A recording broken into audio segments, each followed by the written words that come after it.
Hi friends, welcome back to my another mini vlog. ನಾನಿವತ್ತು ನಂದು ಒಂದು ರೇಷ್ಮೆ ಸೀರೆನ ವಾಶ್ ಮಾಡಿದ್ದೆ.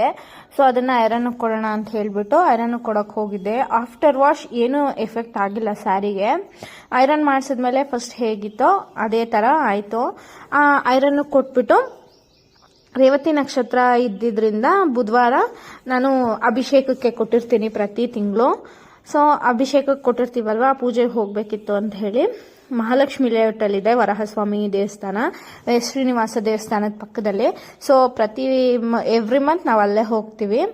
ಸೊ ಅಲ್ಲಿ ಹೋಗಿ ಪೂಜೆ ಎಲ್ಲ ಮುಗಿಸ್ಕೊಂಡು ಶ್ರೀನಿವಾಸ ದೇವಸ್ಥಾನಕ್ಕೂ ಹೋಗಿದ್ವಿ, ಮತ್ತು ಅಲ್ಲೇ ಪಕ್ಕದಲ್ಲಿರೋ ವರಹಸ್ವಾಮಿಗೂ ಅಲ್ಲೇ ಹೋಗಿದ್ವಿ. ರೇವತಿ ನಕ್ಷತ್ರ ಭೂವರ ಸ್ವಾಮಿಗೆ ತುಂಬ ವಿಶೇಷ ಅಂತ ಹೇಳ್ತಾರಲ್ವಾ, ಸೊ ಅದಕ್ಕೆ ಹೋಗಿ ಬಂದ್ವಿ.